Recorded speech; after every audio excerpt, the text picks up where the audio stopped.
शिवसेना नेते तसंच विधान परिषदेचे उपसभापती सचिन अहिर यांनी पुणे दौऱ्यात पक्ष बांधणीवर भर देणार असल्याचं सांगत सुषमा अंधारे यांना पक्षानं न्याय द्यावा अशी भूमिका मांडली। सुषमा अंधारे यांनी पक्षासाठी 400 ते 500 सभा घेतल्यात। त्या चळवळीतील कार्यकर्ते आहेत, त्या पक्ष सोडणार नाहीत, त्यामुळे त्यांना योग्य न्याय मिळावा असं ते म्हणाले। जेजुरी देवस्थानला दिलेल्या भेटीत निधी आणि विकास कामांचा आढावा घेतल्याचं सांगत घटनात्मक पदावर असल्यानं काही मर्यादा पाळाव्या लागल्यात, मात्र पक्षाचा कार्यकर्ता म्हणून संघटन मजबूत करण्यासाठी काम सुरूच राहील असं त्यांनी स्पष्ट केलंय। पुणे महापालिकेत सध्या पक्षाचा एकही नगरसेवक नसल्याची खंत व्यक्त करत शहरात संघटनात्मक बदल करण्यात आलेत। युवा सेनेतील काही पदाधिकाऱ्यांना पक्षाच्या मुख्य संघटनेत संधी दिली जाणार असल्याचं त्यांनी सांगितलंय। तसंच जुन्या पक्षातील इच्छुक स्वतःहून आले तर त्यांचं स्वागत केलं जाईल असंही ते म्हणाले।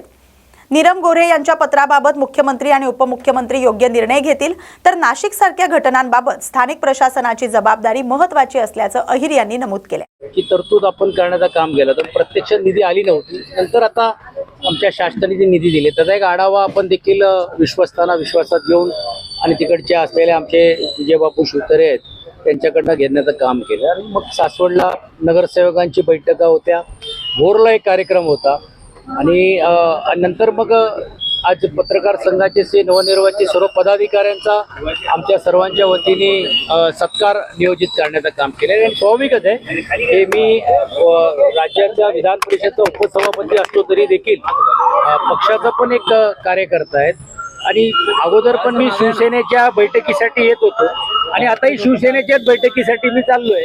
तर त्यात काय अगोदरच्या आणि अजातला असतला नाही आणि संघटनात्मक काही विषय असतील अर्थात ही सदिच्छा भेट आहे, कारण गेल्या आठवड्यामध्येच आदरणीय उदय सामंतजी आणि आमचे इतर सर्व रेपाळीजी जोशीजी सर्व पदाधिकारी येऊन BLO आणि SIRच्या बद्दलच्या ज्या काही गोष्टी आहेत ह्याच्यातला आढावा घेऊन गेले आणि म्हणून 3 तारीख माझी पूर्वनियोजित ठरली होती, म्हणून मी आज पुण्याला तिकडे आलोय आणि सेनाभवनमध्ये आमचे सर्व कार्यकर्ते सर्वांना भेटण्याची त्यांची इच्छा होती आणि माझी इच्छा होती, म्हणून एक सदिच्छा भेट घेण्यासाठी मी आलो। भाऊ तिकडे संपर्क प्रमुख होता, इकडे तेच राहील? नाही, मी आता घटनात्मक पदावरती आहे। मी घटनात्मक पदावरती असल्यामुळे असं नाही की बरं राजकीय व्यासपीठावरती मला जाता येत नाही, परंतु काही मर्यादा आपण पाळली पाहिजे।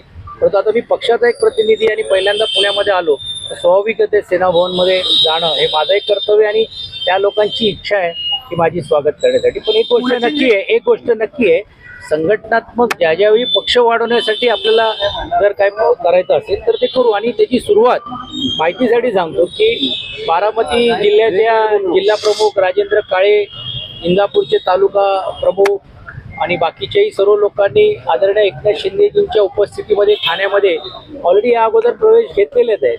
पण परत एकदा मला सांगायचं की मी काय पक्ष फोडून इकडे ताकद वाढवण्यासाठी आलो नाहीये। आपल्या आई ती ताकद अजून कशा प्रकारे वाढता येईल आणि कामाच्या माध्यमातून, कारण आज काय झालेलं आहे दुर्दैवाने आज पुणे महानगरपालिकेमध्ये एकही नगरसेवक आमचा नाहीये। आज नाना बंगिरे आज शहर प्रमुख आहेत, म्हणजे त्यांच्या नेतृत्वाखाली ही निवडणूक आम्ही लढवली, ती कशी लढली गेली काय गेली, आमच्या मित्र पक्षांनी त्यावेळी किती साथ द्यायची होती, न्याय दिली होती तेही तुम्हाला सर्वांना माहीत आहे, पण मी त्यात जात नाही।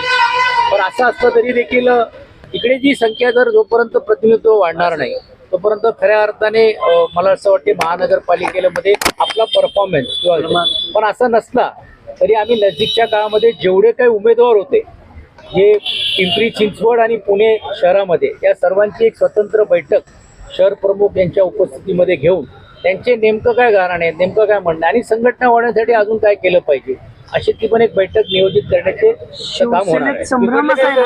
शिवसेनेत संभ्रम असा आहे ना की राज्यात जुने मला मांडणारे खूप लोक आहेत, खूप लोक अगोदर यायलाही देखील तयार होते किंवा आताही येऊ शकतो। पण परत एकदा मी सांगतो की मी त्यांना इकडे आणून तोडून करून करण्याचा माझा नाहीये।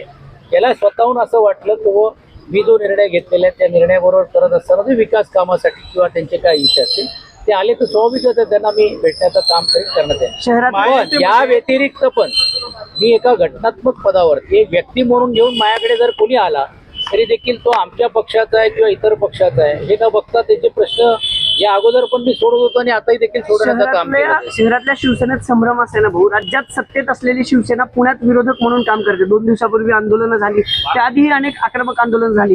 सूर सापडत नाहीये पुण्यातल्या शिवसेनेला असं वाटते तुम्हाला? नाही, मला असं वाटते की हे काय फक्त पुणे महानगरपालिका पुरतं मर्यादित नाहीये. तुम्ही बघितलं असेल की अशी आम्ही जी भूमिका घेतो तर तसं भारतीय जनता पार्टी दुसऱ्या महानगरपालिकेमध्ये पण ती भूमिका घेत असतो.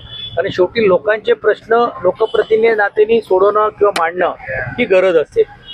पण एक गोष्ट नक्की आहे की संघटनात्मक ज्यावेळी एक प्रशासनाच्या वरती एक धाक असली पाहिजे, या दृष्टिकोनातूनच तो त्यांचा मोर्चा असावा. अर्थात मला काय त्याच्यातली अधिकची माहिती नाही आहे, परंतु पुढे देखील लोकांच्या प्रश्नासाठी असेल तर रस्त्यावरती त्यांना उतरावंच लागेल. कारण लोकांनी त्यांना विरोधी पक्ष म्हणून घेऊन भूमिकेतून ठेवण्याचं काम केलेलं. एकही लोकप्रतिनिधी निवडून न आल्यामुळे स्वाभाविक आहे की लोकांना ही अपेक्षा असेल की ठीक आहे, आम्ही ज्यांना निवडून दिलं त्यांनी चांगलं काम केलं तर तुम्ही स्वागत करा, पण जर चांगलं काम होत नसेल तर ते नजरेत आणून देण्याचा, अर्थात त्याचा नजरेत आणून देण्याची पद्धत, हा मोर्चा असलं पाहिजे, सिस्टम मंडळ भेटून करायला पाहिजे, हा नंतरचा भाग, पण ते केलं पाहिजे. पण मला असं वाटते मी यायच्या अगोदर हा मोर्चा निघाल्यामुळे परत मोर्चा काढण्याची त्यांच्यावरती वेळ येऊ नये असाही विचार सर्व राज्यातले असलेल्या मित्रपक्षांनी मिळून केलं पाहिजे अशी आमची अपेक्षा आहे. भाऊ, या सरकारमध्ये ओबीसीला स्पेस मिळत नाही म्हणून नाराजी आहे. स्वतः पंकजा मुंडे म्हणाले की मला निवृत्ती घ्यावीशी वाटते.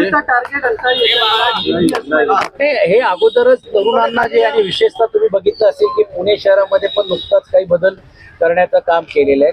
बाबुळींना एक जबाबदारी दिलेली आहे, कारण या अगोदरचे जे युवा सेनेमध्ये काम करणार होते त्यांना आता फादर बॉडीमध्ये कुठेतरी आपल्याला ऍडजस्ट करायला पाहिजे. तर हे जे बदल आपण यासाठीच करतोय की या सर्व विषयावरती पक्ष संघटना म्हणून कोणीतरी आवाज उठवला पाहिजे, कोणीतरी बोललं पाहिजे.